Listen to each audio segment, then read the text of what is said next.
अस्सलामु अलैकुम वरहमतुल्लाहि वबरकातुहू। अल्लाहुम्मा सल्लि अला मुहम्मद व अला आलि मुहम्मद कमा सल्लैता अला इब्राहीम व अला आलि इब्राहीम इन्नका हमीदुम मजीद। अल्लाहुम्मा बारिक अला मुहम्मद व अला आलि मुहम्मद कमा बारकता अला इब्राहीम व अला आलि इब्राहीम इन्नका हमीदुम मजीद। लातादाद दरूद व सलाम मेरे और आपके प्यारे और सोने आका हज़रत मोहम्मद मुस्तफ़ा सल्लल्लाहु अलैहि व आलिहि वसल्लम सल्लल्लाहु अलैहि व आलिहि वसल्लम। या अल्लाह, आज के इस बरकत दिन के मौके पर तमाम उम्मत मुसलमान के लिए खैर अता फरमा। और आज 12 रबीउल अव्वल 9 अक्टूबर को हम आपको ताज़ा तरीन वीडियो अतरोड़ वैली से बता रहे हैं कि कलाम से अतरोड़ तक का फ़ासला आजकल किस तरह तय होता है, वहाँ रोड के क्या मनाज़र हैं। सैलाब की तबाही के बाद ये पहली वीडियो है जिसमें हम आपको मुकम्मल अतरोड़ के रास्तों की तफसील बता रहे हैं। शायद ही किसी और ने इतनी डिटेल से आपको वीडियो बताई हो, लेकिन आज हम आपको बताएंगे कि यह दरिया जो कभी खूबसूरती का मस्कन था, कभी इसकी बहती लहरें एक आवाज़ का सुर बखेरती थीं, आज पत्थरों से भरा पड़ा है। ये रास्ते जो पक्की रोड पर मुश्तमिल थे, आज ये इस तरह की रोड बन चुकी है कि हम कह सकते हैं कि शायद बड़ी टॉप वाली ख़तरनाक तरीन रोड बन चुकी है। रास्ता कच्चा ही सही, मगर 4x4 गाड़ियों का बहाल होना भी किसी नेमत से कम नहीं है।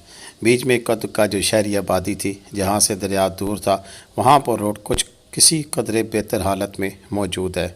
वगरना तो रोड के ऐसे हालात हैं कि जैसे बिल्कुल ही वीराना हो, और उस वीराने ये पत्थरों के किसी सैराब में से हम गुज़र रहे हैं। मैं अक्सर सोचा करता था कि इतनी ज़्यादा रेत दरिया में से उठाई जाती है, ये पत्थर इस्तेमाल के लिए निकाले जाते हैं, लेकिन क्या ये इतनी तादाद में ये बाकी रह पाएंगे जिस तेज़ी के साथ हम यहाँ से चीज़ें निकालते हैं।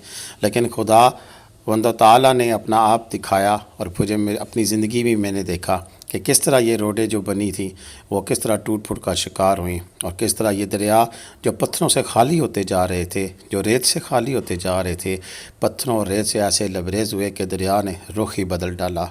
दरिया ने वो तबाही की कि जहाँ हरे भरे खेत थे वहाँ अब बर्बादी की दास्तानें हैं, जहाँ पर घर बने हुए थे वहाँ पर अब खंडर हैं, और एक ऐसी अजीब सी कैफियत नज़र आ रही है कि ये अतरोड़ वैली वो वैली नज़र नहीं आ रही है।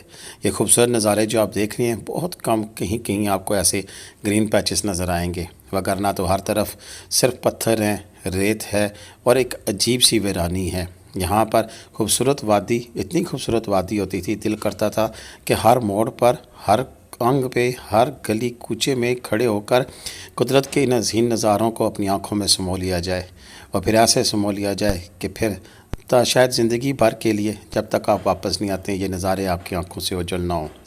मगर अब ये सारी रोड, ये बड़े बड़े हेदियो अकल पत्थर ये आपको सामने जो नज़र आ रहे हैं, ये इन्होंने इस सारी वादी को हुस्न को फ़िलहाल, मैं लफ्ज़ फ़िलहाल इस्तेमाल करता हूँ कि बस तहस नहस करके रख दिया है। ये साइडों पे आप नज़र आ रहे हैं आपको, यहाँ कभी किसी वक्त मकान थे, लेकिन अब वहाँ पर सब कुछ मलिया मेट हुआ हुआ है। ये भी आपके सामने चीज़ें देख रही हैं। यहाँ पर भी दरिया ने शदीद तरीन तबाही की, गिरे हुए घर आपको तबाही की दास्तानें सुना रहे हैं। आजकल जिससे मैं आपको बताऊं कि अब तकरीबन 1.5 माह से ज़्यादा गुजर हो गया है, और बड़ी मुश्किल से यहाँ पर 4x4 गाड़ियों के लिए रास्ता बहाल हुआ है। अनवर भाई जो कि अपने खाने पीने की और दीगर चीज़ें जो कि शॉर्ट हो चुकी थी वो लेने के लिए मंगूरा गए। अपना एक मरीज़ था उनका, उसको चेक कराने के लिए गया, और वापसी पे फिर हमारे लिए वीडियो बनाई। अनवर भाई ने मुझे बताया कि अतरोड़ में ज़िंदगी बहुत मुश्किल हो चुकी है, क्योंकि इतनी ख़राब रोड की वजह से यहाँ पर खाने पीने की अशिया बहुत मुश्किल से पहुँच पाती हैं। ये ट्रक या कोई इस तरह की हैवी चीज़ें तो नहीं, लेकिन इसी तरह की गाड़ियों में हम बुक करा कर जाते हैं। हमारे अखराजात पहले से ज़्यादा बढ़ चुकी हैं। ये जीपें 4x4 जीप कोई आसानी से तो नहीं पहुँच पाती है। लिहाजा यानी कि दूसरे लफ्ज़ों में कहें कि अभी तक मुल्क के दीगर हिस्सों से हमारा रब्ता उस तरह बहाल नहीं हो सका कि रेगुलरली कोई आराम के साथ यहाँ पर आ सके।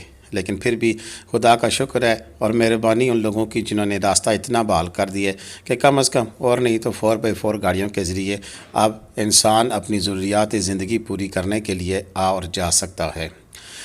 इस हालत तक भी शुक्रिया अदा करते हैं। अभी आने वाले दिनों के लिए असल मसला तो अतरोड़ वैली, गुजर कुबराल और दीगर जो आगे इलाके हैं, इन सब का असल मसला तो ये होता है कि गर्मियों में यहाँ पर लोग آ کے آباد ہو جاتے ہیں، اور پھر سردیاں شروع ہونے سے قبل ہی، یعنی کہ آج کل کے موسم میں، کیونکہ آج سے ٹھیک 1 ماہ کے بعد یا اس سے پہلے یا اس سے تھوڑا بعد یہاں پر برفباری شروع ہو جائے گی، اور جب برفباری شروع ہوتی ہے تو یہ علاقے بالکل سنسان اور ویران ہو جاتے ہیں، کیونکہ یہاں کے باسی اپنا سارا سامان، مال مویشی سب کچھ سمیٹ کر یہ شہروں کا رخ اختیار کرتے ہیں۔ جی ہاں، مینگورہ، فضا گھاٹ آباد ہو جاتا ہے، یہ علاقے ان علاقوں میں شفٹ کر جاتے ہیں۔ لیکن اس دفعہ کیا ہوگا یہ ابھی تک کسی کو نہیں سمجھ لگ رہی ہے کہ کیسے ان علاقوں سے نکل پائیں گے۔ کافی سارے لوگ تو وقت سے قبل نقل مکانی کر چکے ہیں، کیونکہ ان کے یہاں پہ جو مکان تھے وہ تو بالکل دریا برد ہو چکے تھے، لہٰذا وہ یہاں سے چلے گئے، فصلیں تباہ ہو گئیں۔ اور اس دفعہ یہ جو 3-4 مہینے کا جو ان کا سیزن ہوتا تھا، یہاں فصلیں کاشت کرتے تھے، اور پھر باقی ماندہ جو سال کا عرصہ ہوتا تھا وہ شہروں میں چھوٹی موٹی مزدوری کر کے باقی اسی پیسے سے گزارا کیا جاتا تھا۔ لیکن اس دفعہ کیا ہوگا ابھی تک کسی کو کچھ نہیں پتہ، لیکن اللہ مسبب الاسباب ہے، انشاءاللہ کوئی نہ کوئی ان کا وسیلہ بن جائے گا۔ یہاں سیلاب کے بعد کی صورتحال کے بعد ایک چیز اور بھی بڑی خوش آئند ہے کہ جو گندگی ہم پھیلا چکے تھے، ہم سے مراد ہم ٹورسٹ ہیں، کہ ہم وہاں جاتے تھے، گند پھیلاتے تھے، اور اس علاقے کا حسن ہم نے تباہ و برباد کر دیا تھا۔ اب سیلاب سب گند بہا کر لے گئے۔ اب یقیناً آنے والے سیزن میں، اس سیزن میں تو میں نہیں کہہ سکتا کہ لوگ برفباری میں آ کر یہاں کی برفباری سے لطف اندوز ہو سکیں گے، لیکن یہ امید کی جا سکتی ہے کہ اگلے سیزن کے کہیں اینڈ میں جا کے گرمیوں میں شاید یہ راستے بحال ہو جائیں، اس طرح کی یہ پکی روڈیں بن جائیں، یا اس سے بھی اگلے سال۔ لیکن تب جب یہ پورا علاقہ، جس میں سوات کا علاقہ، کلا، اتر روڈ، بڑگوئی ٹاپ، اور اسی طرح آگے جتنی بھی وادی ہے، وادی کمراٹ، تو اس کا جینون حسن جو آج سے 10-20 سال پہلے کا تھا، میرا خیال ہے کہ اب وہ واپس دوبارہ بحال ہوگا، کیونکہ دریا کے ساتھ آئی ہوئی مٹی اور دیگر جو چیزیں، نئی گھاس اگائیں گی، نئی چیزیں بنیں گی، اور اب تو بڑائی کمر کے پاس جو نئی جھیل بنی ہے اس کا حسن بھی دیکھنے کے قابل ہوگا۔ خیر، جہاں بہت سارا نقصان ہوتا ہے، رب تعالیٰ اپنی قدرت سے وہاں بہت زیادہ اسباب بھی نہیں پیدا کر دیتا ہے۔ انشاءاللہ مجھے امید ہے کہ جو لوگوں کا نقصان ہوا ہے، رب اپنے غیب کے خزانوں سے پورے کرے گا۔ اللہ تعالیٰ ہم سب کو بھی قوت دے گا کہ ہم ان اپنے بہن بھائیوں کی مدد کر سکیں گے جو اب تک کی بھی ہے۔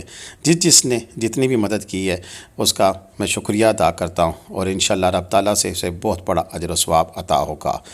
آج کے اس بابرکت دن کے موقع پر میں دعا کرتا ہوں کہ جو لوگ اس سالے میں اپنی جان سے ہاتھ دھو بیٹھے، اللہ تعالیٰ ان کی مغفرت فرمائے۔ جن کا نقصان ہوا ہے اللہ تعالیٰ ان کا نقصان پورا کرے، جو بیمار ہیں اللہ تعالیٰ انہیں شفا عطا فرمائے، اور یہ جن لوگ مسائل کا شکار ہیں اللہ تعالیٰ ان کی پریشانیاں دور فرمائے۔ آج کی ویڈیو میری اتنی تھی، انشاءاللہ مزید کسی ویڈیو کے ساتھ پھر حاضر ہوں گے۔ انور بھائی کا شکریہ، ان کا نمبر موجود ہے، کوئی شخص ان سے رابطہ کرنا چاہے تو ساتھ بسم اللہ۔ اجازت دیں، پاکستان زندہ باد، پاکستان پائندہ باد، جیتے رہے، خوش رہے، آباد رہے، اللہ حافظ۔